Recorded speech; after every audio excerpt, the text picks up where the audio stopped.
Minasyaitonirrajim. Bismillahirrahmanirrahim. Alhamdulillah rabbil alamin.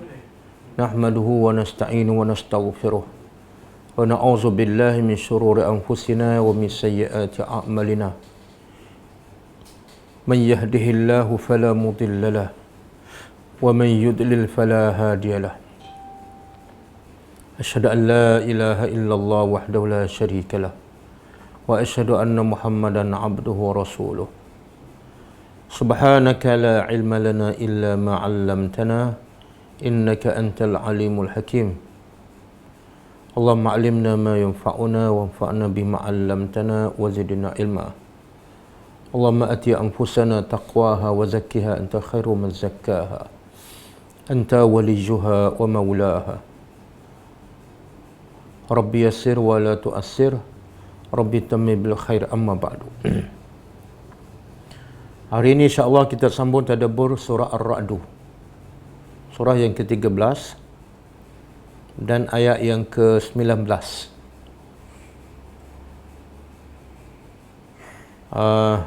Cuba kita tengok maksud ayat yang lepas dan kaitan dengan ayat hari ini. Kata Allah Subhanahu wa taala dalam ayat yang ke-17, A'udzubillahi minasyaitonirrajim. Anzala minas sama'i ma'an fasalat awdiyatun. Allah telah menurunkan daripada langit ma'an, air,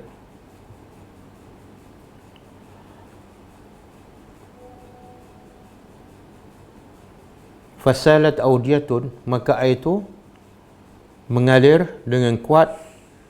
Awdiyatun dibawa oleh seolah dibawa oleh lembah yang menakungkan air tersebut, biqadar, dengan kadar mengikut keluasan tempat tersebut.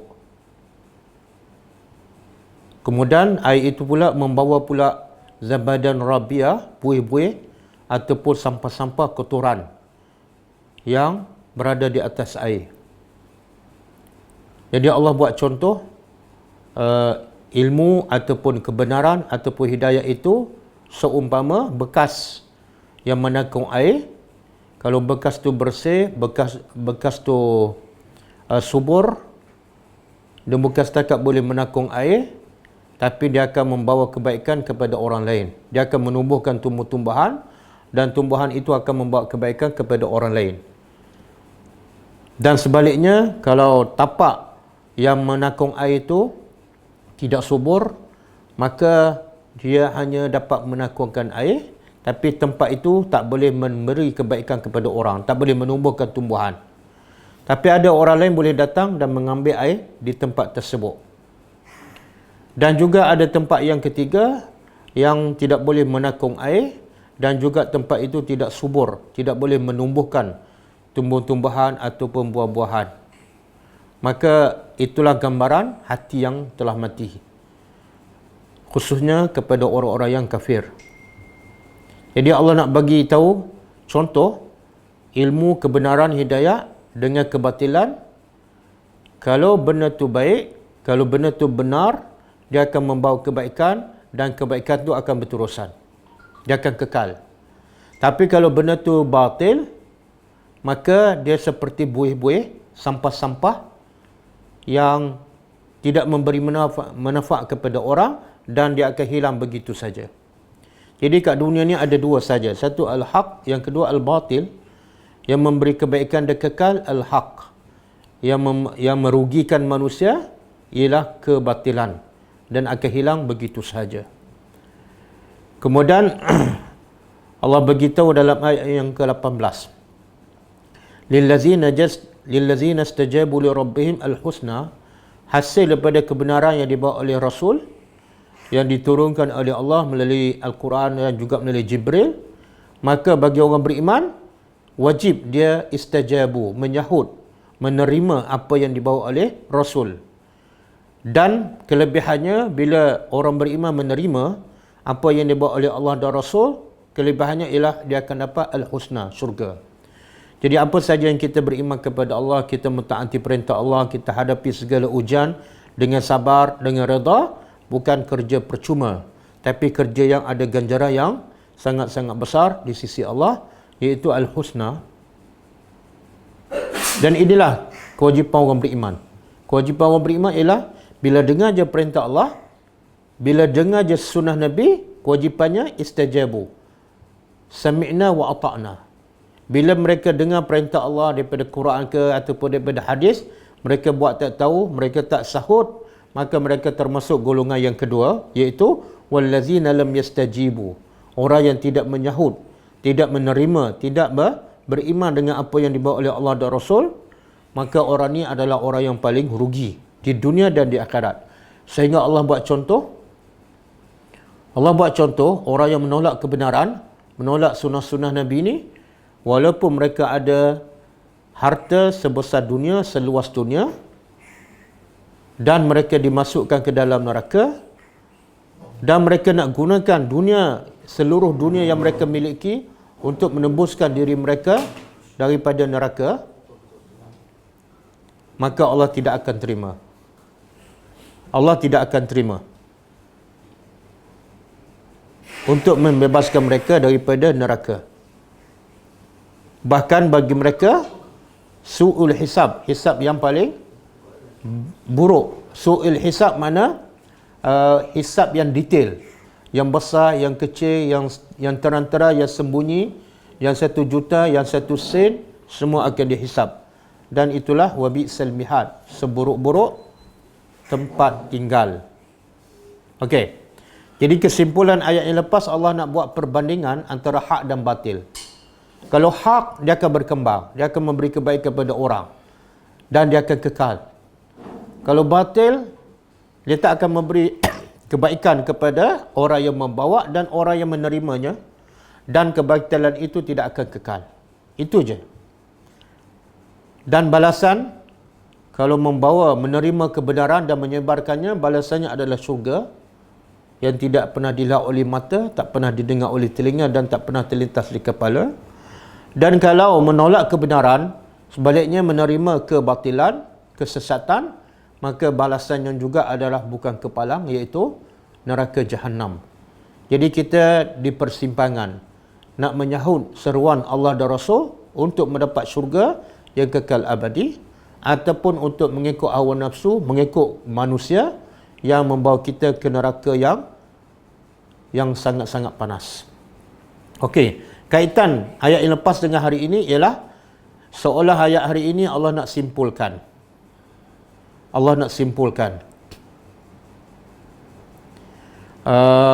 Perbezaan antara hak dan batil, dan ciri-ciri orang yang menerima kebenaran. Kadang-kadang dia mengaku dia berada di pihak yang benar, berada di atas jalan yang siratul mustaqim, tapi sifat-sifat tak ada. Sifat-sifat orang yang benar tidak ada pada dirinya. Jadi ayat hari ini Allah akan menghuraikan ciri-ciri orang yang berada di atas jalan kebenaran. Okey. Auzubillahi minasyaitonir rajim.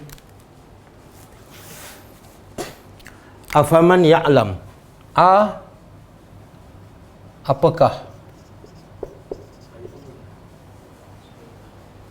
Apakah fa maka man orang yang ya'lamu mengetahui. Jadi kalau ayat yang lepas Allah bezakan antara orang yang membawa kebenaran dengan membawa kebatilan. Maka ayat ini Allah nak supaya orang yang membaca ayat Al-Quran ni, yang pertama Nabi Muhammad, kemudian para sahabat dan kita semua, Allah nak kita berfikir. Allah nak bukan minda kita supaya kita berfikir, supaya kita mencari kebenaran dengan cara berfikir. Maka apakah orang yang mengetahui? Orang yang tahu apa ni? Annama, sesungguhnya,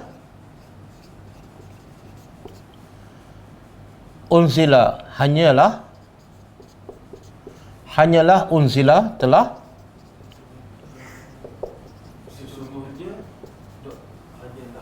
telah diturunkan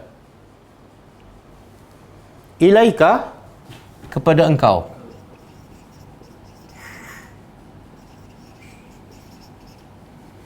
Mir rabbika, dari Tuhan engkau.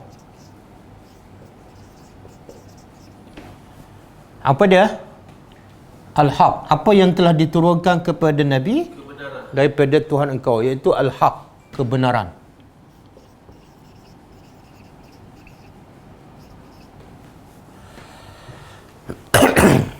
Jadi Al-Haq ni kebenaran. Kalau ayat lepas Allah buat contoh seperti apa? Air.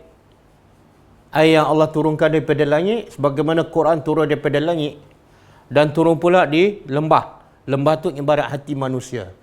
Kalau hati itu bersih, hati itu beriman dengan kebenaran, dia akan membawa kebaikan pada orang.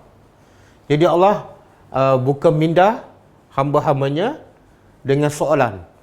Apakah maka orang yang mengetahui dengan yakin sesungguhnya hanyalah apa yang telah diturunkan kepada Muhammad, kepada engkau, daripada Tuhan engkau adalah kebenaran. Kaman, ka seperti, man orang yang, huwa a'ma dia hanyalah buta. Okey.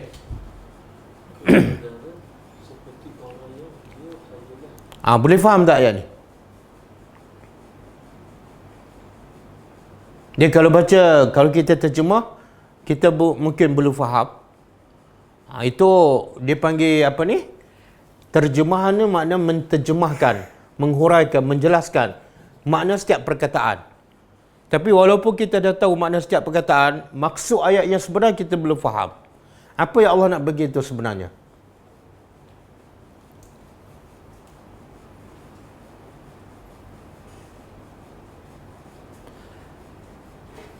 Allah nak bagi tahu, sebagaimana kita dah belajar sebelum ni, bila Allah bertanya soalan, Allah bukan nak jawapan. Tapi Allah nak bertanya dalam bentuk majazi. Dan majazi pula berbagai bentuk kan, berbagai tujuan. Kadang-kadang untuk taubih, mencela. Kadang-kadang nak takrir, mengesahkan, menguatkan. Kadang-kadang ingkar, untuk mengingkari perbuatan orang yang tertentu. Jadi dalam konteks ayat ni, soalan ni apa tujuan? Apa tujuan dia? Kalau kita faham maksud ayat ini, kita akan tahu apa tujuan istifham ni. Okey, semula Allah bertanya, adakah orang yang tahu dengan yakin apa yang telah diturunkan kepada Nabi daripada Tuhan engkau adalah, iaitu kebenaran, seperti orang yang buta? Jadi apa yang Allah nak tanya ni? Apa yang Allah nak sampaikan?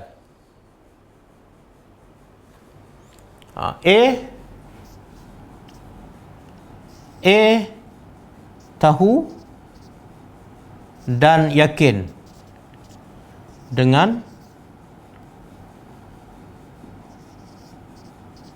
Al-Quran. B, Allah tak sebut tahu, Allah tak sebut yakin. Allah kata buta. Jadi soalan ni apa dia sebenarnya? Allah nak tanya, adakah orang tahu, yakin, beriman dengan Quran sama dengan orang yang buta? Jawapannya ialah, jawapannya apa? Sama ke tak? Tak sama. Tak sama. Okey, kalau tanya secara umum lah, tanya pada sesiapa saja, yang ni tahu Al-Quran, yang ni buta Al-Quran, sama tak? Jawapannya, semua orang akan jawab apa? Tak sama kan? Jadi jawapan sebenar, orang dah tahu. Kalau orang dah tahu, jawapannya ialah tak sama, kenapa Allah tanya lagi? Kenapa Allah tanya? Benda yang logiknya manusia akan tahu dan manusia akan jawab dengan satu jawapan.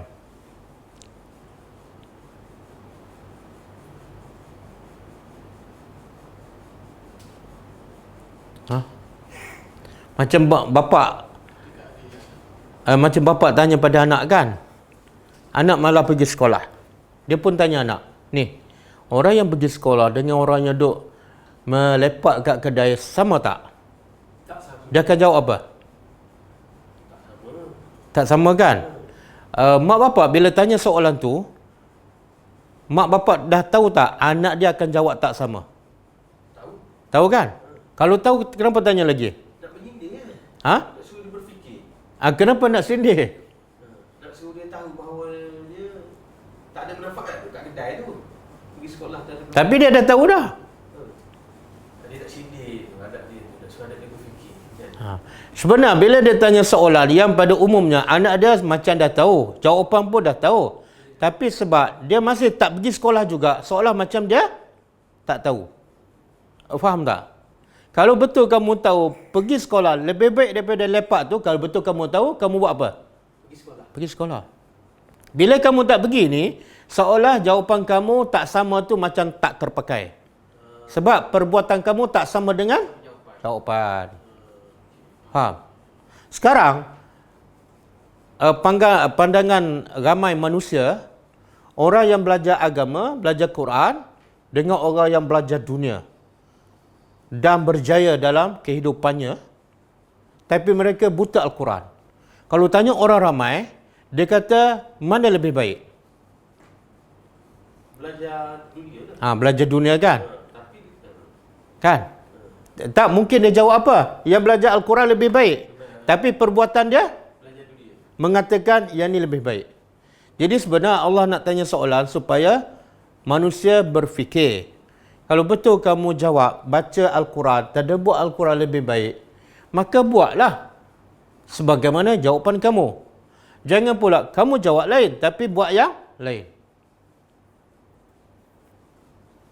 Sebab itulah yang pergi belajar agama, yang pergi tadabbur Al-Quran tak ramai. Tapi yang pergi kerja dunia, yang pergi melancong jauh lebih ramai. Yang pergi tempat hiburan jauh lebih ramai. Seolah mereka rasa yang jahil agama, yang buta Al-Quran lebih baik. Maka Allah pun tanya soalan, adakah yang tahu Al-Quran bahawa dia adalah benar sama dengan orang yang buta Al-Quran? Adakah sama? Jawapannya, kalau betul kamu jawab tak sama, okey, pergilah belajar Al-Quran. Kalau kamu tak nak belajar Al-Quran, jawablah apa dia? Yang buta Al-Quran lebih baik. Okey. Satu. Yang kedua, yang tahu Al-Quran, yang tahu Al-Quran adalah benar, Allah tak kata dia celak. Allah tak kata dia celak. Allah kata apa? Ya'lamu. Allah guna perkataan ya'lamu. Yang tak tahu Al-Quran, Allah tak guna, sepatutnya lawan dia apa dah? Kalau yang tahu Al-Quran, Allah guna perkataan ya'lamu. Kan? Sepatut yang buta ni, yang tak tahu, Allah guna perkataan la ya'lamu. Tapi Allah tak guna la ya'lamu, Allah guna apa? A'ma. Kita nak tadabbur ni. Kenapa Allah tak guna perkataan la ya'lamu? Bukankah buta tu bermakna la ya'lamu? Kan? Dan selari dengan perkataan yang sana. Kalau a'ma sesuai dengan apa?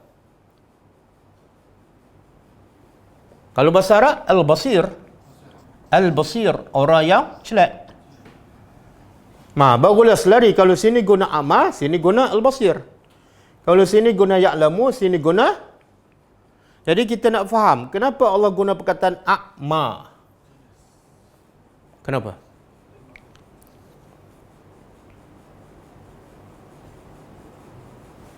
Kenapa? Tak boleh nak fikir satu makna. Dia tak buat nota. Dia tak buat nota. Kenapa? Fikir. Pelajar-pelajar boleh fikir. Tadabbur dia kena berfikir. Tolong jawab kita baca. Tolong jawab yang online tu. Soalan saya, untuk orang yang mengetahui Al-Quran, Allah guna perkataan ya'lamu. Orang yang tahu tentang apa yang diturun kepada Muhammad daripada Tuhannya adalah benar. Tapi untuk orang yang tak faham Al-Quran, tak yakin, Allah tak guna perkataan la ya'lamun.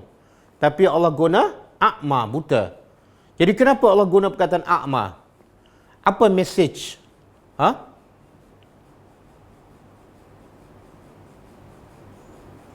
Allah nak bagi tahu sama je lah kalau kamu cerdik tak buat kerja kamu seumpama macam orang buta lah. Dah, orang buta ni sebenarnya buta bila okey. Orang bila sebut buta apa maksud dia? Buta mata lah. Yalah apa maksud dia? Bila buta mata apa kesan dia? Tak nampak lah. Tak nampak. Kalau tak nampak apa kesan dia? Seolah dia sesat lah. Dia bila dia buta mata, dia tak akan nampak apa-apa dan tak akan belajar apa-apalah sebab dia buta kan. Kalau ada lubang ke, parit ke, paku ke, duri ke, dia akan langgar je. Faham? Jadi Allah nak beritahu orang yang tak tahu Al-Quran ni seumpama orang yang buta, memang dalam bahaya. Kalau guna perkataan tak tahu, la ya'lamu macam okey biasa-biasa je. Bila dia buta memang sangat-sangat bahaya. Pergi buta kemudian berjalan rata, dia akan mesti jatuh.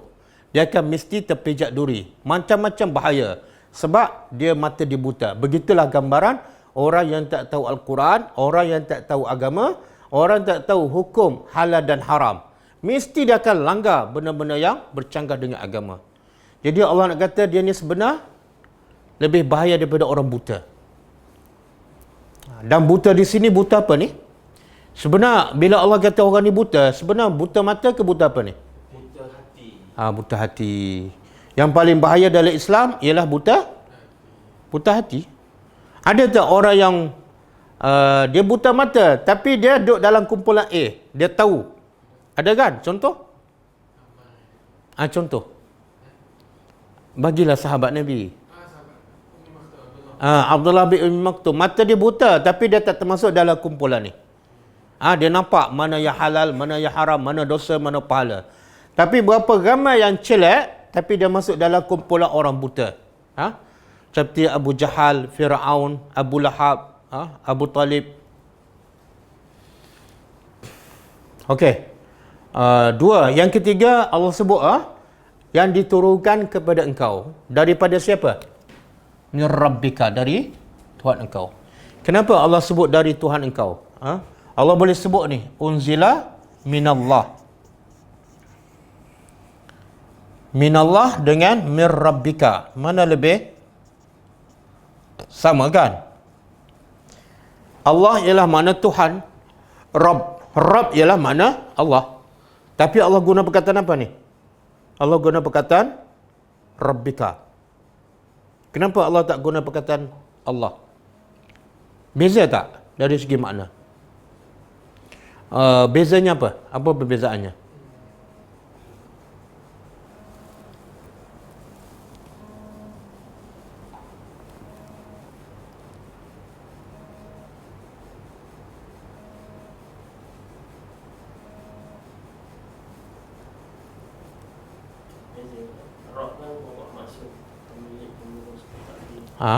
Kalau Allah Tuhan yang disembah kan? Allah Tuhan yang disembah.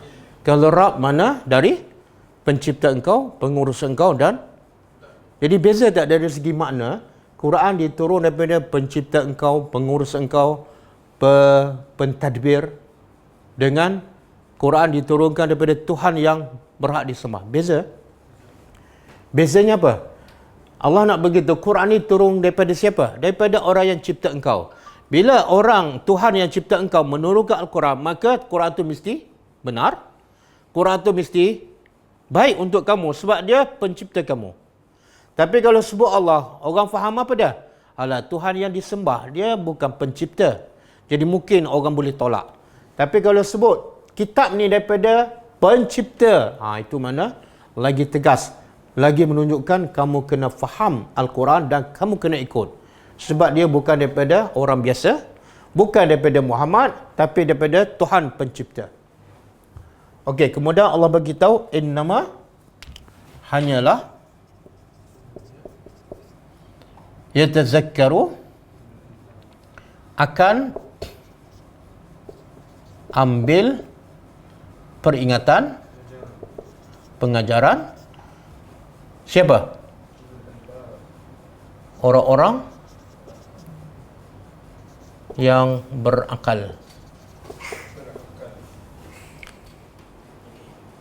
Sekarang Ramai orang bila dapat Quran dia tak rasa benda tu besar. Rasa macam biasa je kan. Bila sebut Quran dalam kepala dia apa dia? Dia sebut Quran ke ataupun diberi Quran ke, dalam kepala dia apa dia? Biasa je. Biasa, kemudian apa lagi? Tak penting pun. Mungkin dalam kepala dia nak pahala kan, ataupun nak betulkan tajwid, ataupun nak khatam. Dan bila masuk bulan Ramadan dia tak rasa Quran tu hebat. Kenapa? Dia tak rasa Quran tu hebat sebab dia tak rasa Tuhan tu, Quran tu daripada siapa. Kan? Kalau saya bagi surat ni, saya tak bagi tahu daripada siapa, mungkin dia ambil biasa je. Tapi kalau saya bagi tahu ini surat daripada polis, lain tak cara dia terima? Lain. Ini surat daripada yang di-Pertuan Agong, lain. Sebab tu Allah sebut ini Quran dari, supaya kita rasa bila dapat Quran tu jangan main-main. Jangan tak baca, jangan baca tapi tak faham. Jangan baca sambil tidur, jangan sampai 1 hari 2 hari tak baca, sebab dia daripada Tuhan, bukan daripada raja, bukan daripada sultan. Okey, kemudian Allah beritahu, sebab itulah yang betul-betul ambil pengajaran daripada Al-Quran siapa? Orang yang berfikir. Orang yang Jadi Quran tu kalau daripada ayat ni, innama yatazakkaru ulul albab. Yang ambil pengajaran ialah orang yang berfikir. Jadi Quran diturunkan apa tujuan? Kalau ikut ayat ni, 4 patah ni, 1 2 3 4. Untuk manusia boleh berfikir melihat kebesaran Allah. Bukan? Ikut ayat ni, innama yatazakkaru. Untuk memberi peringatan. Quran diturunkan untuk diambil peringatan. Dan yang ambil peringatan hanyalah, innama ni hanyalah orang yang berakal. Jadi siapa yang baca Quran tapi tak ambil peringatan, dia bukan ulul albab. Siapa yang baca Quran tapi tak ikut, dia bukan ulul albab. Siapa yang baca Quran hanya fikir nak pahala, dia bukan ulul albab. Siapa baca Quran hanya nak taranum, dia bukan ulul albab. Okey? Kita kena tahu perkataan innama ni. Kita dah jumpa banyak kali dan saya pun teradam banyak kali. Apa beza innama dengan inna?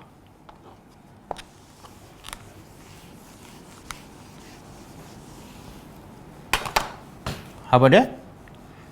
Inna dengan innama.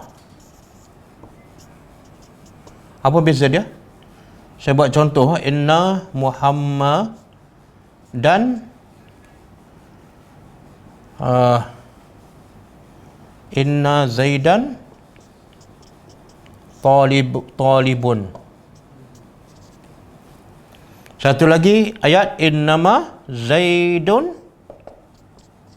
talibun.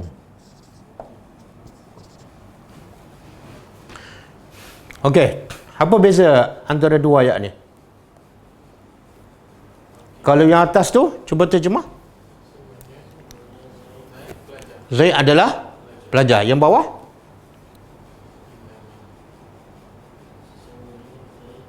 Sesungguhnya Zaid adalah. Jadi apa beza?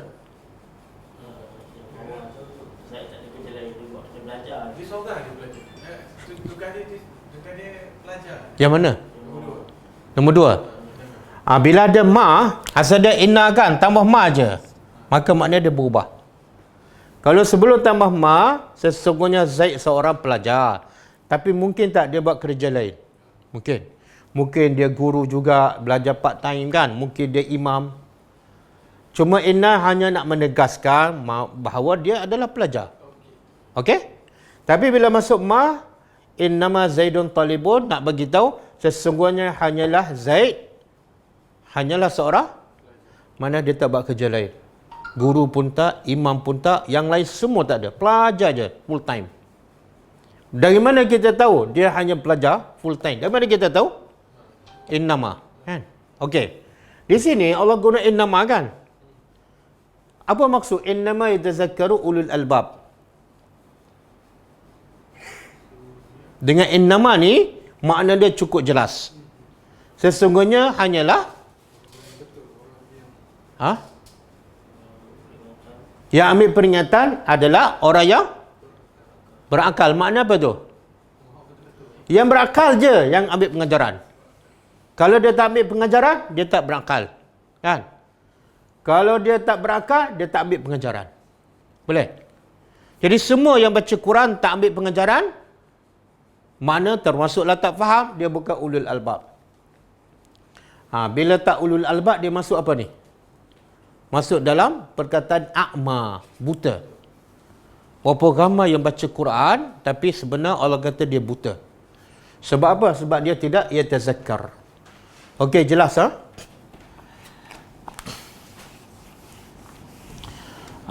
Sama juga Allah sebut dalam surah Al-An'am ayat yang 50.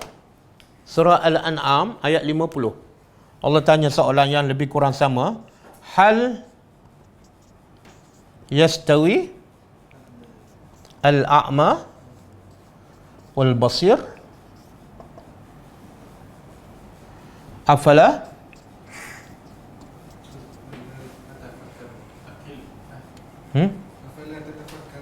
afala tatafakkarun.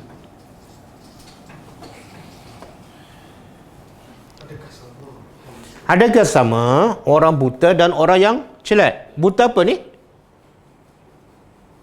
Buta hati. Buta hati daripada apa? Daripada Al-Quran. Daripada Al-Quran. Dengan basir, orang yang celak. Celak apa? Walaupun mata dia buta. Adakah sama? Afala tatafakkarun, kamu tak fikir ke? Kamu tak fikir ke? Jadi sebab itulah Allah tanya soalan ni, sebab ramai orang yang anggap yang celak Al-Quran ni tak ada kelebihan apa-apa. Sebab apa? Kadang-kadang yang celak Al-Quran ni ustaz-ustaz kan miskin, kereta pun buruk, penyokong pun tak ramai, pelajar pun tak ramai. Jadi orang kata ni tak ada nilai je. Maka Allah nak beritahu, tak mungkin sama. Yang celak Al-Quran jauh lebih baik daripada orang yang buta Al-Quran. Afala tatafakkarun. Okey.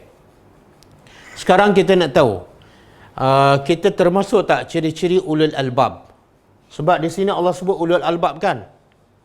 Dalam Al-Quran, kalau ayat bermula dengan allazi, menunjukkan apa? Allah nak sebut sifat kepada perkataan yang sebelum. Kalau sebut ayat bermula dengan allazi, mana ini adalah ciri-ciri kepada sifat yang Allah sebut sebelum tu. Sebelum ni Allah sebut apa ni? Ulul albab. Sama dengan surah Al-Baqarah kan? Zalikal kitabu la raiba fihi hudan lil muttaqin. Lepas tu apa dah? Allazina yu'minuna bil ghaib. Jadi kalau ayat yang seterusnya, yang kedua ke yang ketiga, bermula dengan allazi, mana Allah nak begitu sifat kepada muttaqin. Okey? Jadi sekarang Allah nak bagi tahu sifat apa? Ulul albab. Supaya apa? Supaya kita dapat pastikan diri kita ni ulul albab ataupun tak. Ataupun supaya kita jangan perasan bahawa kita dah ulul albab tapi sifat tidak ada. Okey. Allazina iaitu terjemah dia ialah iaitu orang-orang yang yufuna, yang mereka fi'il mudhari' yufu sentiasa. Sentiasa apa?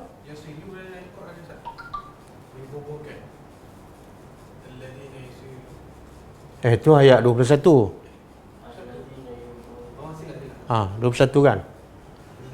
Mereka yang sentiasa menunaikan bi'ahdillah, dengan janji Allah. Satu, sifat pertama,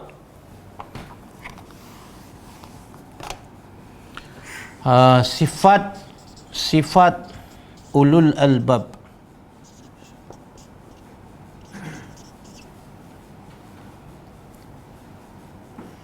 Ulul albab. Satu, tunai janji Allah. Kita nak faham apa janji Allah ni. Nanti semua perasan, saya dah tunai janji Allah. Apa janji Allah? Janji Allah ni banyak Yang pertama sekali ialah janji kita dengan Allah ialah kenal Allah sebagai Tuhan yang mencipta, sebagai Tuhan yang wajib disembah dan tidak layak disembah selain daripada Allah. Itu janji yang pertama kita dengan Allah. Iaitu wajib kita kenal Allah, sama ada dengan membaca, mentadabbur Al-Quran, berfikir tentang kebesaran Allah, ataupun kenal Allah melalui Asmaul Husna. Jadi janji Allah yang pertama, wajib kita kenal dia. Dan pepatah Melayu, tak kenal maka tak cinta. Yang kedua, janji yang kedua kita dengan Allah, janji dengan Allah, Mengikuti Rasulullah. Betul Rasulullah. satu, kenal Allah sebagai pencipta dan sebagai Tuhan. Yang kedua,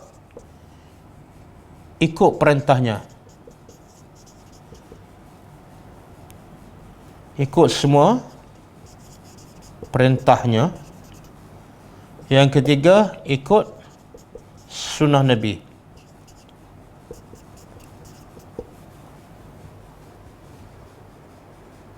Yang keempat, sepatutnya kena Allah termasuklah tadabbur Al-Quran dan belajar sunnah Nabi.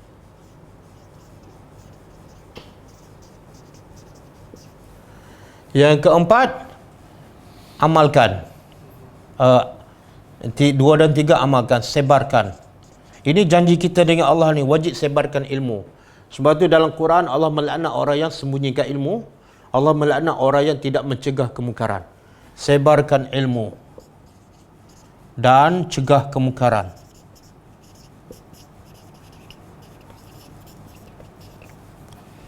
Yang kelima, berdakwah dan berjihad.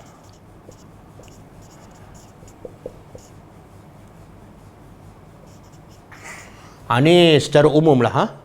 Secara umum ada 5 benda, 5 janji kita dengan Allah yang wajib kita tunaikan. Kalau kita tunaikan yang 5 ni, insya-Allah kita dah ada sifat pertama, ulul albab. Sifat pertama, ulul albab. Okey. Yang kedua, sebenarnya janji dengan Allah ni ada 2. Satu, hubungan kita dengan Allah. Yang kedua, hubungan kita dengan sesama manusia. Itu pun termasuk janji kita dengan Allah. Apa dia hubungan kita dengan manusia? Iaitu wajib tunaikan perjanjian kita dengan manusia.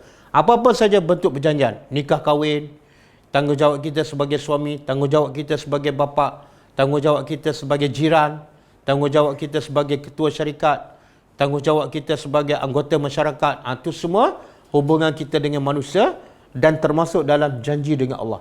Wajib kita tunaikan. Okey. Sifat yang kedua, wala yang kudu, dan mereka tidak melanggar. Melanggar apa ni? Al-misaq, perjanjian. Perjanjian mana ni? Sebab itulah Nabi sebutkan antara sifat orang munafik apa dia? Bila berjanji, khianat. Bila berjanji khianat, sifat munafik. Sebab apa? Orang beriman yufuna bi ahdillah. Untuk lebih jelas, kita nak tengok janji kita dengan Allah dan juga janji kita dengan sesama manusia. Dalilnya boleh buka surah Al-Baqarah ayat 83. Itu Allah sebut perjanjian Allah dengan Bani Israel. Tapi Al-Baqarah ayat 83. Surah Al-Baqarah ayat 83.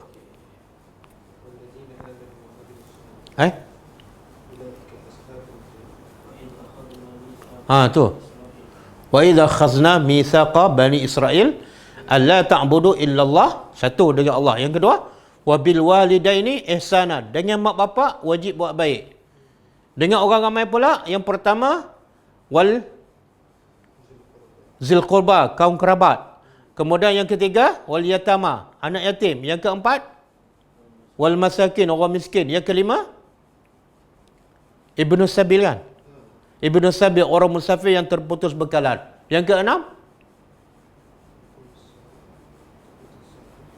yang keenam dengan orang ramai semua sekali, termasuk orang kafir, iaitu waqulu linnasi husna. Hendaklah dengan orang ramai walaupun orang kafir berkata dengan yang perkataan yang baik. Tak boleh nak maki, tak boleh nak tuduh, tak boleh nak cela.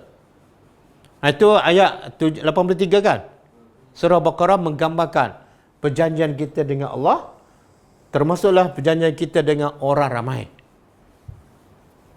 Okey. Dua. Yang ketiga,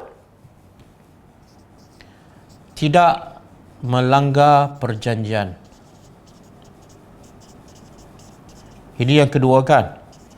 Yang ketiga, wallazina yasilu, dan orang-orang yang sentiasa. Bila sebut mudhari' kena ada terjemahan sentiasa. Yasilun apa dia? Menyambung.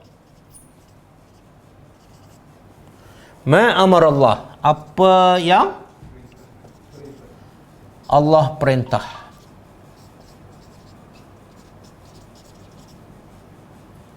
Dengannya. Allah perintah dengannya an yusala, agar disambung. Apa dia ni? Apa menyambung apa yang Allah perintah agar disambung? Sambung apa dia? Silaturahim. Kan? Itu perintah Allah secara jelas. Bahkan Nabi sebut tak, sebaik-baik Nabi datang ke Madinah, sebaik-baik Nabi datang ke Madinah, mesej pertama Nabi apa dia? Mesej pertama Nabi bila tiba di Madinah, sebarkan salam. Yang kedua, wa ati'imut ta'am, bagi makan pada orang berhajat.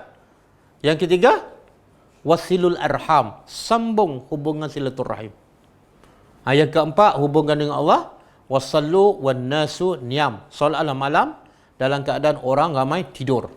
Empat benda, empat mesej yang Nabi sampaikan sebaik-baik saja sampai di Madinah. Satu, sebarkan salam. Islam tu adil. Islam bukan nak bergaduh. Islam nak bersatu, nak berdamai. Salah satu cara sebarkan salam. Yang kedua, Islam prihatin kepada orang-orang yang miskin, orang-orang yang lapar, bagi makan. Yang ketiga, jaga hubungan silaturahim, jangan putuskan, sebagaimana Allah sebut dalam ayat ni.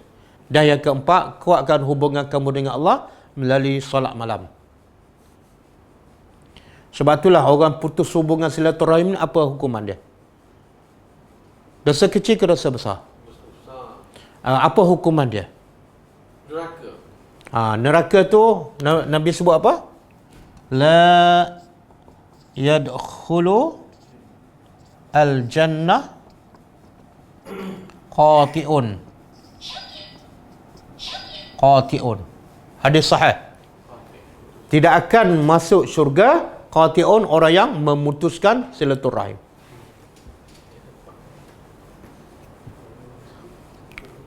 Dia kalau ikut hadis ni tak akan masuk syurga, makna apa? Ya, tak akan masuk syurga, makna apa? Mana dia kekal dalam neraka. Jadi putus hubungan silaturahim sangat besar dosanya. Sehingga Nabi kata dia tak akan masuk syurga. Okey, kita nak faham macam mana putus hubungan silaturahim. Dan siapa yang dipanggil rahim ni? Siapa? Kata ulama, yang disebut sebagai rahim ialah yang ada hubungan dengan kita. Kalau ke atas, bapa, atuk, nenek, moyang kita. Kalau ke bawah, anak, cucu, itu silaturahim. Ataupun adik-beradik kita, lelaki ke perempuan. Tapi kalau dengan bapa mentua kita, tak termasuk. Kecuali kita kahwin dengan isteri kita yang sepupu kita. Kalau isteri kita sepupu kita, mak bapak dia silaturahim. Boleh faham? Jadi silaturahim ni dia lebih khusus kepada orang yang ada kaitan dengan kita dari segi apa? Hubungan kekeluargaan ataupun ada pertalian darah. Kalau kita kahwin dengan orang Johor kan, tak ada hubungan langsung, maka mak bapak isteri kita bukan silaturahim. Habis kalau bukan silaturahim boleh putus tak? Tak boleh putus, haram. Cuma kalau putus hubungan dengan bukan silaturahim, hukumnya berdosa. Maka Nabi kata haram kita memulau saudara kita lebih daripada 3 hari kan? 3 hari? Kamu nak marah ke, kamu geram ke, tak nak bercakap, 3 hari je. 3 hari je. Lebih pada tu haram. Dengan siapa tu? Umum. Adapun dengan kaum kerabat kita, dosa dia lagi besar. Dosa dia haram masuk syurga. Okey? Jadi sifat yang ketiga, menyambung, sambung silaturrahim. Ni, ambil perhatian ni. Berapa ramai yang solat, haji, umrah kan, sedekah, tapi bergaduh dengan bapak dia, bergaduh dengan mak mertua, bergaduh dengan sepupu dia, bergaduh dengan pak saudara dia, dah 5 tahun tak bertegur siapa. Maka Allah kata dia bukan ulul albab. Dan Nabi kata dia tak akan masuk syurga. Jadi bukan benda kecil Sebab itulah Islam ni umum. Bukan solat, puasa, haji, rukun iman, rukun Islam tak. Tapi Islam lebih luas daripada itu. Kalau tak bergaduh ni, lama tak pergi ziarah, Dia sebenar bila sebut sambung hubungan silaturahim, makna sebelum tu putus ke dah bersambung? Kalau sebut sambung, makna sebelum tu dah tersambung ke putus? Saya sambung tali, mana sebelum tu putus ke sambung? Putuslah. Jadi yang sebut wajib sambung ni bila putus. Tapi kalau sebelum tu tak putus, dia tak panggil sambung. Faham tak?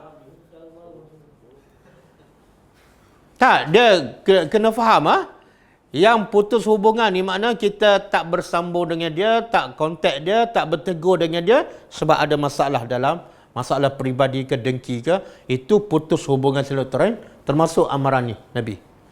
Tapi kita tak bercakap dengan dia sebab lama tak jumpa, kita pun tak ada masa, itu bukan putus hubungan. Itu hubungan tak mesra. Contohlah kita balik nak ziarah pakcik kita kat kampung. Orang kata balik buat apa ni? Ziarah pakcik, pak saudara. Nak buat apa? Nak sambung hubungan silaturahim. Sebelum ni kamu bergaduh ke? Tak bergaduh. Okey. Itu bukan sambung. Itu merapatkan. Macam mana kita nak sambung yang dah putus? Sama ada kita ziarah, ataupun kita call, ataupun kita WhatsApp. Cukup. Tambah-tambah sekarang PKP kan? Nak bersambung lagi mudah. WhatsApp, tanya khabar, bagi salam, cukup. Kalau mereka perlukan bantuan, kita ada kelebihan, transfer duit. Okey? Itu ramai orang tak faham. Menyambung hubungan silaturahim adalah satu ibadat yang besar. Dia asyik solat je, asyik solat duha je, asyik solat malam je, sampai hitam dahi. Tapi dia bergaduh dengan pak saudara dia. Habis. Islam adalah lengkap, syumul. Okey? Yang ketiga. Yang keempat, wa yakhshawna, dan mereka takut Rabbahum pada pencipta mereka. Allah tak kata takut pada Allah. Tapi Allah sengaja sebut Rabb. Sebab apa? Allah nak beritahu, kenapa kamu kena takut pada Allah? Sebab dia Rabb, dia pencipta.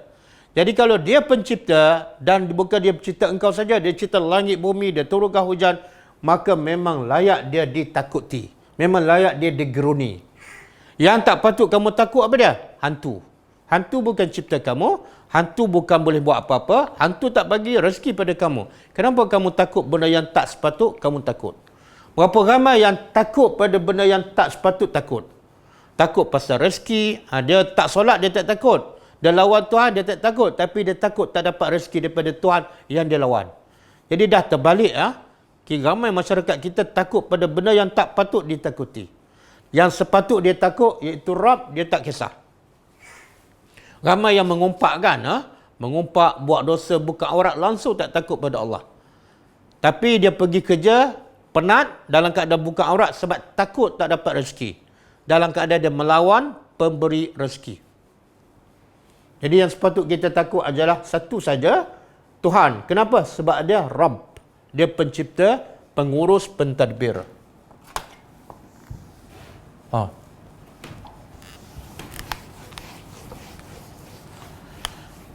Okey, ini sifat ulul albab.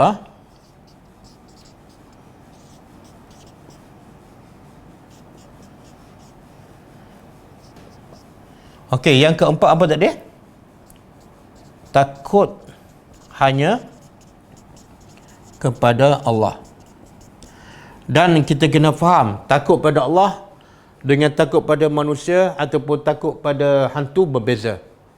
Takut pada manusia kita lari. Takut pada harimau kita lari. Tapi takut pada Allah, apa dia? Apa dia? Takut pada Allah, kita buat apa? Semakin kita taat. Semakin rasa kebesaran Allah, semakin taat. Berbeza dengan takut pada makhluk. Takut pada makhluk, semakin rasa takut, semakin kita lari jauh. Okey. Yang kelima, wa yakhafu, dan mereka takut su'ul hisab, hisab yang buruk. Ni kita dah jumpa ayat yang lepas ni. Ayat 18 kan? Ayat 18 kan? Su'ul hisab. Orang yang tidak menyahut seruan Allah dan Rasul, dia akan dikenakan su'ul hisab. Jadi su'ul hisab apa makna?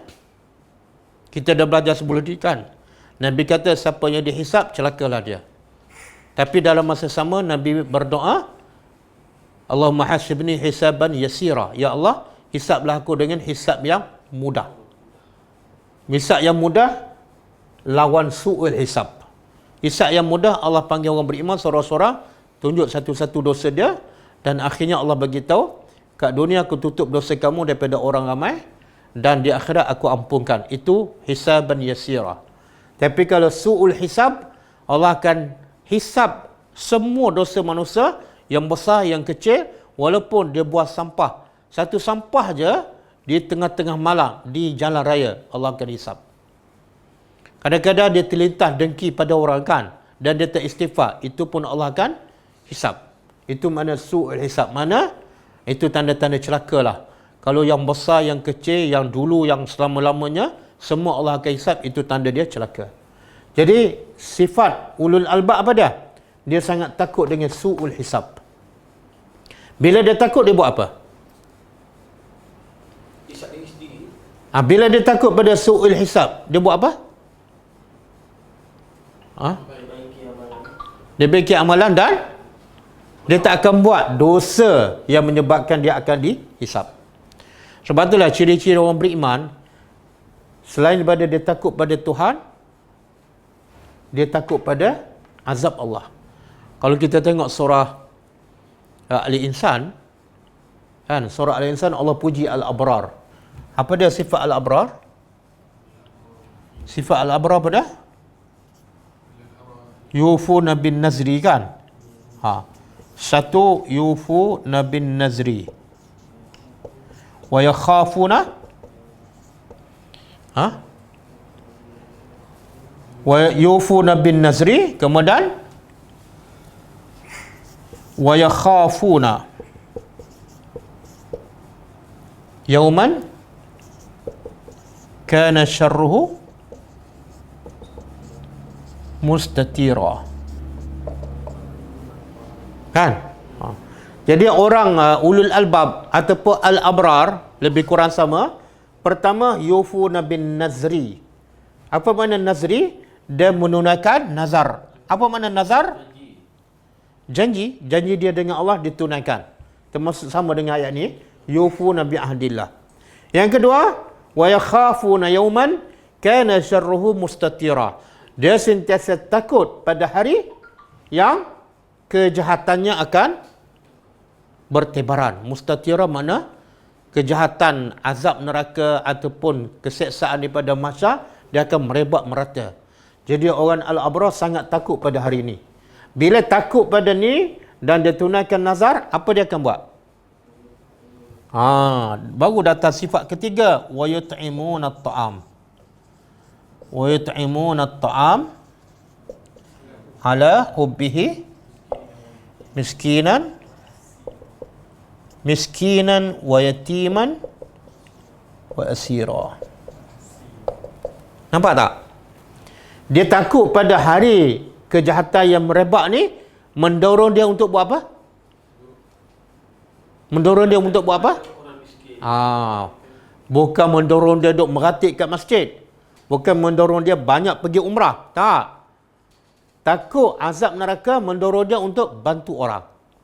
Maknanya bagi makan orang miskin, anak yatim, bantu orang-orang yang berhajat, menyelamatkan kita daripada su'ul hisab. Okey? Jadi yang kelima apa? Sifat ulul albab. Takut hisab yang dahsyat. Yang kelima. Okey. Kita sempat 5 sifat je. Sifat yang keenam ayat seterusnya, ayat ni panjang wallazina sabaru ibtigha'a wajhillah, iaitu orang-orang yang sabar. Orang-orang yang sabar. Dalam melaksanakan perintah Allah, dia sabar. Nak bangun malam, dia sabar. Nak zikir pagi petang, dia sabar. Nak solat sunat 12 rakaat, dia sabar. Dia lawan nafsu. Nak datang kelas agama, nak tadabbur Al-Quran, nak baca Al-Quran setiap hari, dia sabar. Dan nak meninggalkan larangan Allah, dia sabar. Bila nak mengumpat, dia lawan nafsu. Bila nak buang masa, nak sembah kosong, dia lawan nafsu. Dan yang ketiga, dia sabar bila ada musibah. Dia redha, dia sabar. Ini sifat yang keenam ulul albab. Semua tu dia buat apa? Ibtigha'a wajhi rabbihim. Kerana mencari redha Allah. Okey? Dan sifat seterusnya kita sambung. Ada 1, 2, 3. Ada 3 lagi. Jadi semua dalam ayat ni Allah sebut 9 sifat ulul albab. 9 sifat ulul albab. Kita baru belajar 6 insya-Allah. Kita sambung insya-Allah. Tu apa kalau adik kita anaya kita? Kalau adik kita anaya kita, pertama ceklah dulu punca dia anaya kita sebab apa. Mungkin sebabnya punca daripada kita tak bagi hak dia, kita sombong dengan dia. Cek yang pertama, puncanya daripada siapa? Berapa ramai orang yang zalim pada kita sebab puncanya kita tak bagi hak dia, ataupun kita tak menunjukkan akhlak yang baik. Yang kedua, kalau kita dah cek diri kita tak ada salah, maka yang kedua, sebagaimana Nabi cakap, bila kamu lihat kemungkaran, tegurlah, cegahlah. Ud'u ila sabili rabbika bil hikmah. Panggil dia sorang-sorang, bincang apa masalah, apa yang tak puas hati. Kalau mungkin dia ada masalah, bantu dia. Dari hati ke hati. Kalau tak boleh juga, cari orang ketiga. Cari orang ketiga yang dipercayai. Kita percaya pada orang tu dan dia pun percaya pada orang tu. Bila dia percaya pada orang tu, insya-Allah, contohnya ustaz ke, insya-Allah dia boleh mendengar. Kalau daripada kita, dia tak akan dengar.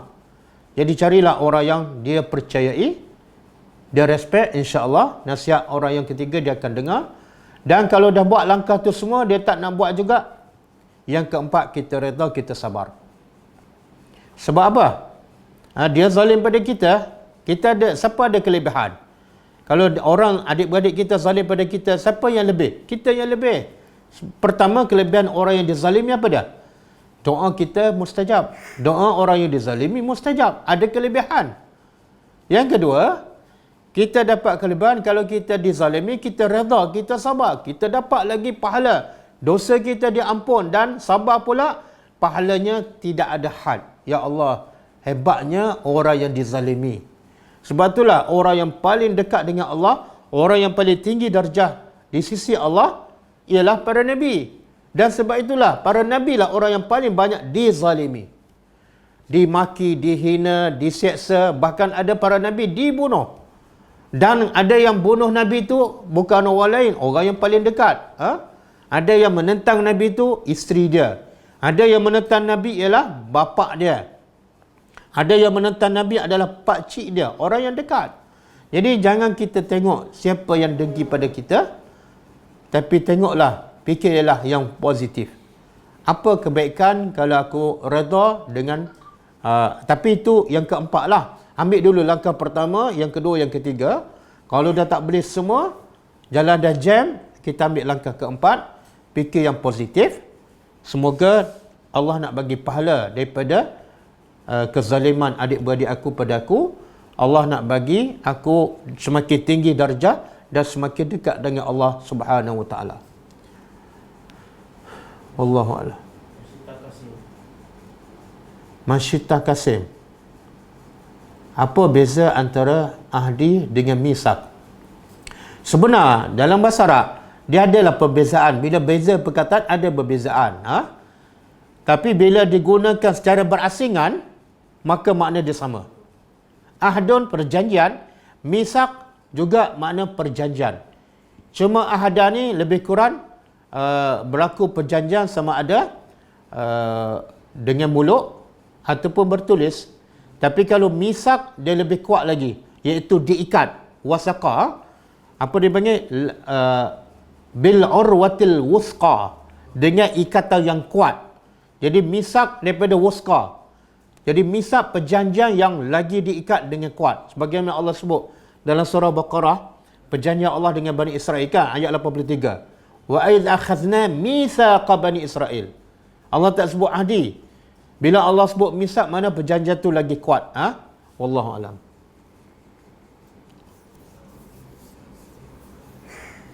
Dah.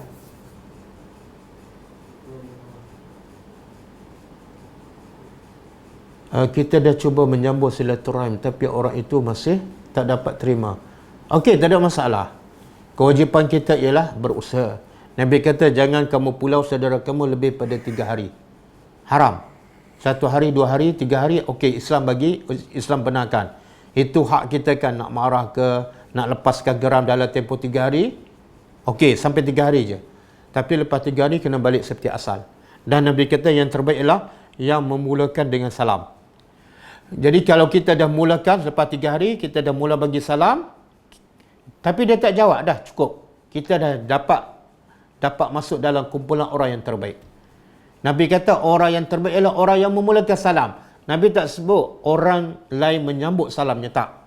Yang penting siapa yang mula dia terbaik, walaupun salamnya tak disambut. Cukup. Jangan pening-pening jangan pening-pening. Bila kita ada buat apa yang Allah suruh, cukup. Jangan pening-pening. Kita tak boleh buat lebih daripada itu. Hati manusia kita tak boleh nak kontrol. Dia tak nak terima kita, dia nak benci kita, kita tak boleh nak kontrol. Tapi kita boleh kontrol, kita boleh pastikan yang kita buat selari dengan kehendak Allah dan Rasul. Wallahu alam. Saya nak tanya, amalan setiap hari baca surah Al-Baqarah dan surah Ali Imran setiap hari? Tak ada. Wallahu alam, tak ada dalil lah. Saya tak jumpa dalil. Baca surah Al-Imran dengan Al-Baqarah setiap hari, tak ada dalil. Yang ada ialah Nabi sebut dalam hadis sahih yang maksudnya, bacalah Zahrawani. 2 surah ni, Baqarah dengan Ali Imran. Apa kelebihannya? Kamu akan dijauh daripada sihir. Kamu akan dijauh daripada sihir. Dan hidup kamu akan diberkati. Tapi dalam hadis itu tak sebut dibaca setiap hari dan dilindungi oleh Allah dari hari akhirat. Tak ada sebut.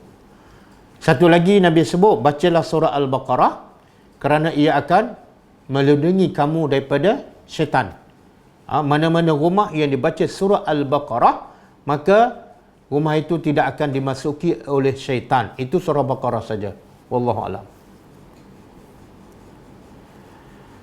Kalau isteri, keluarga belah suami, adakah dianggap? Bukan. Kalau isteri, keluarga belah suami bukan ar-rahim.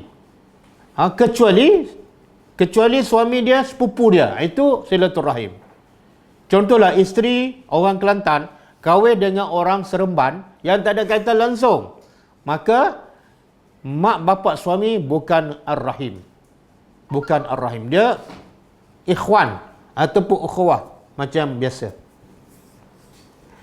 Adakah syaitan dan jin penyebab utama penyakit fizikal manusia seperti kanser, darah tinggi? Tak. Tak ada. Penyebab utama ialah diri kita sendiri. Penyakit darah tinggi ke, kencing manis ke, penyebab utama ialah diri kita sendiri. Jangan salahkan syaitan ataupun jin. Allah kata apa? Zahar al-fasadu fil barri wal bahri bima kasabat aydin nas. Berlaku kerusakan di atas muka bumi adalah disebabkan tangan-tangan kamu. Kemudian itu secara umum. Dalam surah Sajadah pula Allah kata wala nuziqannahu minal azabil adna dunal azabil akbar la'allahum yarji'un. Kami akan timpakan kepada manusia azab yang paling kecil. Apa dia? Musibah kat dunia, besar mana musibah kat dunia, bila dibanding dengan musibah di akhirat, dia adalah terlalu kecil. Termasuklah kencing manis ke, kanser ke apa ke. Allah kata apa? Kami timpa ni musibah ni supaya apa? Sebelum kami timpa azab di neraka, supaya manusia kembali kepada Allah. Jadi tujuan Allah bagi musibah pada kita, termasuklah penyakit, bukan tak ada kaitan dengan syaitan. Syaitan tak ada kuasa nak bagi penyakit pada kita. Yang bahkan Nabi Muhammad pun tak ada kuasa nak bagi penyakit dan nak hilangkan penyakit. Tak ada. Semua daripada Allah. Apa tujuan dia?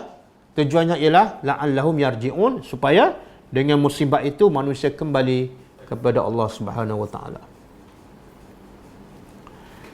Meyakini segalanya kerana mengharap wajah Allah tanpa menyamakan dengan makhluknya.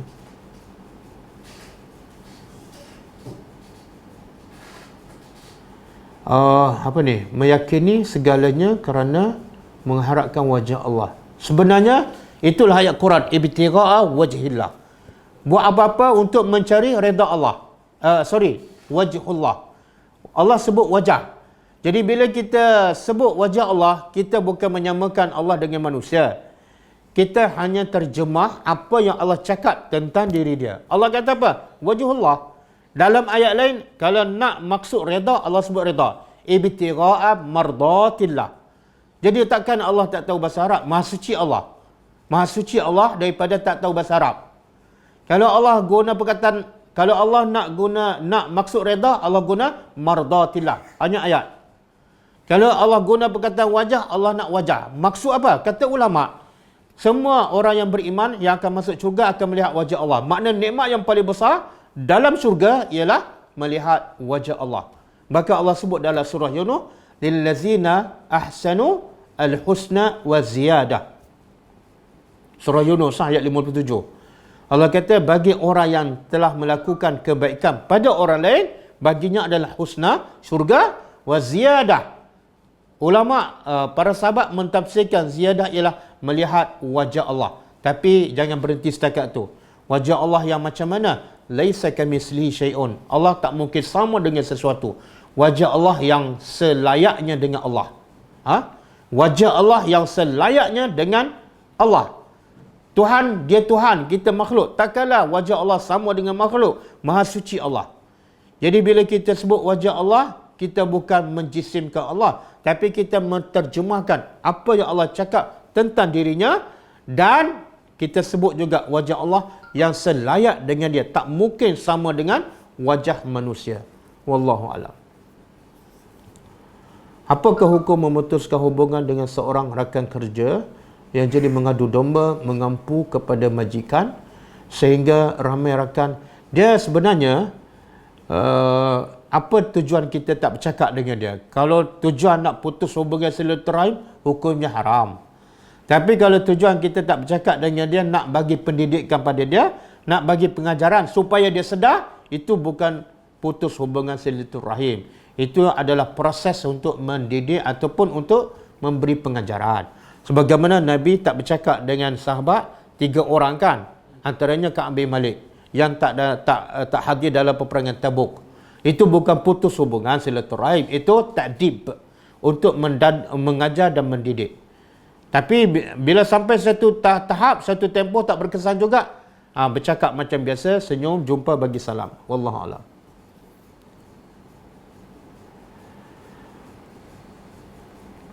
Boleh, apakah jenis asbab kematian yang boleh menyebabkan seseorang itu dilepaskan daripada azab kubur?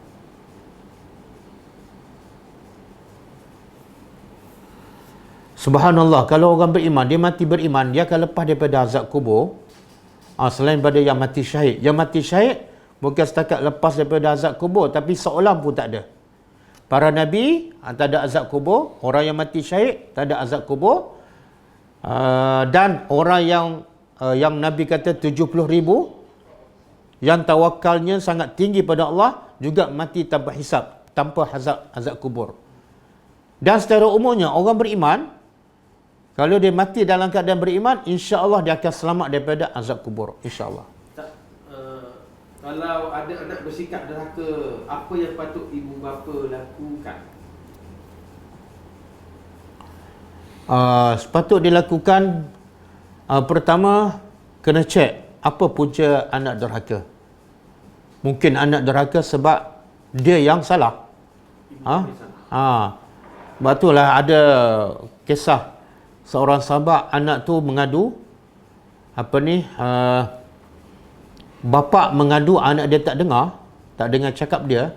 Kemudian bila dipanggil, anak beritahu, sebelum aku derhaka pada bapa aku terlebih dahulu derhaka pada aku. Apa dia? Dia bagi nama aku tak elok, kemudian dia tak ajar agama aku daripada kecil. Jadi kadang-kadang punca anak derhaka salah mak bapak.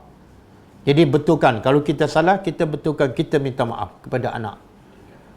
Kemudian lepas tu kita betulkan cara kita. Kadang-kadang cara kita keras, kadang-kadang kita asyik marah aja dan tak ada kasih sayang, menyebabkan anak tak suka pada kita dan anak benci pada kita. Jadi pertama, cek di mana silapnya. Kalau kita salah, minta maaf.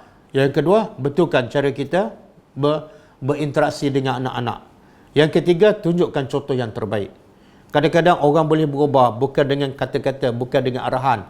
Tapi orang boleh berubah, termasuklah anak, dengan akhlak kita yang lembut, yang penuh kasih sayang. Dan terbukti berapa ramai yang masuk Islam di zaman Nabi sebab akhlak Nabi, bukan ceramah Nabi, bukan tazkirah Nabi. Kemudian kalau kita dah buat semua, anak tak itu juga, jangan risaulah. Jangan risau. Sebab kita telah melaksanakan tanggungjawab kita. Sebagaimana anak Nabi Nuh pun derhaka pada bapa dia, walaupun bapaknya adalah seorang Nabi. Kita risau bila kita tak buat yang terbaik. Kita risau bila kita sendiri melanggar perintah Allah dan tak mengamalkan sunnah Nabi. Itu yang patut kita risau. Tapi bila kita dah buat semua yang terbaik, mengikut Quran dan hadis, anak degil juga, serah kepada Allah. Yang boleh membolak hati manusia, termasuklah hati anak kita, ialah Allah, bukan kita. Jadi kita marah, kita mengamuk, kita sedih pun tak akan mengubah keadaan. Orang yang dilarang untuk datang ke masjid dalam musim COVID-19, adakah bila mereka melanggar larangan itu mereka betul?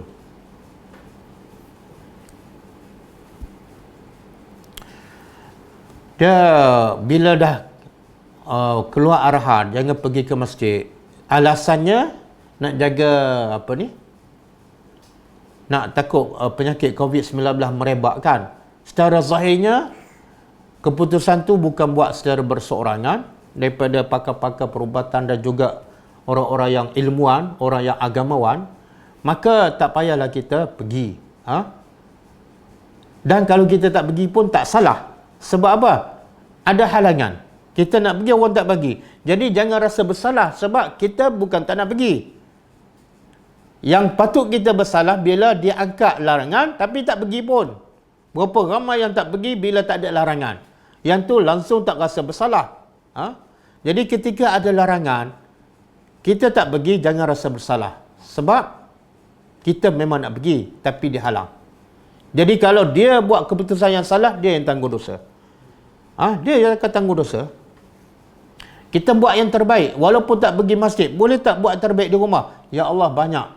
Ashabul Kahfi bukan duduk di rumah, bukan duduk di masjid, duduk dalam gua. Tapi Allah rakam kisah dia duduk dalam gua. Sebab apa? Dia duduk dalam gua sebagai pemuda yang beriman. Nabi Yusuf AS duduk kat mana? Penjara. Tapi Allah rakam kisah Nabi Yusuf dalam penjara buat kerja apa? Buat kerja dakwah. Walaupun penjara itu sempit. Jadi jangan jadi alasan sekatan sana, sekatan sini, saya tak boleh buat benda yang baik. Jangan. Beribu lagi amalan kebaikan yang kamu boleh lakukan. Kalau kamu berfikiran positif. Wallahu a'lam. Selama ni, apa ni?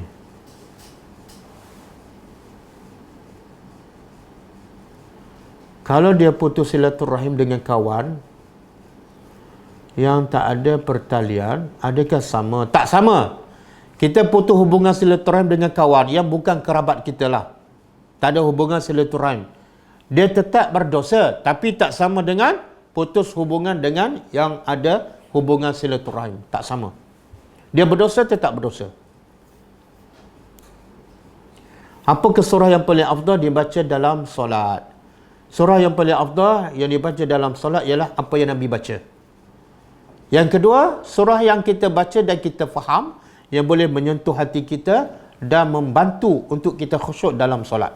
Lagi panjang surah, lagi banyak kita faham, lagi mengetuk hati kita, lagi bagus kita baca dalam solat.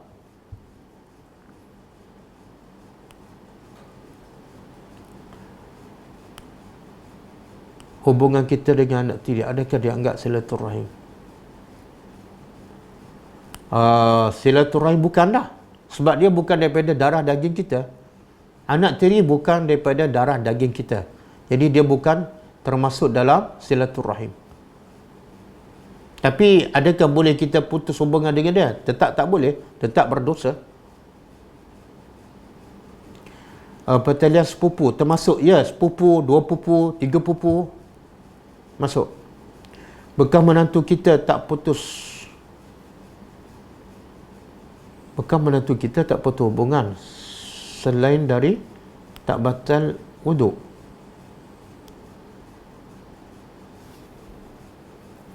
Bekas menantu tak putus hubungan. Tak faham. Soalan tu tangguh, tak faham. Apa tu? Adakah kita dipertanggungjawabkan dosa anak-anak yang tidak menjaga solat? Tak. Allah sebut dalam Quran dengan baik-baik, ya. Allah sebut dalam surah Fatir, wala taziru waziratun wizra ukhra. Seseorang yang berdosa, la taziru, tidak akan menanggung dosa orang lain. Clear? Seseorang yang berdosa tak akan menanggung dosa orang lain. Wizra ukhra. Jadi kalau anak tak solat, mak bapak tak akan tanggung dosa anak tak solat. Sebab itu dosa anak. Tapi mak bapak akan tanggung dosa mak bapak apa dia? Mak bapak tak tegur, itu dosa mak bapak. Mak bapak tak ajar anak solat yang betul, itu dosa mak bapak akan tanggung. Mak bapak tak bagi peringatan, itu dosa mak bapak. Tapi kalau mak bapak dah ajar, dah tegur, dah bagi peringatan, anak tetap tak solat, itu dosa anak. Jadi mak bapak tak akan tanggung. Kadang-kadang dosa mak bapak pada tak tunjuk contoh yang baik. Dia suruh anak solat, tapi dia tak solat. Itu dosa mak bapak. Bukan sebab anak tak solat, tapi sebab mak bapak tak tunjuk contoh yang baik. Wallahu alam. Okey, cukup lah. Kita tutup dengan membaca tasbih kafarah. Subhanakallahumma wa bihamdika asyhadu an la ilaha illa anta astaghfiruka wa atubu ilaik. Assalamualaikum warahmatullahi wabarakatuh. Kelas kita akan datang ialah besok pukul 10.30 dan malam pukul 9 malam, insya-Allah.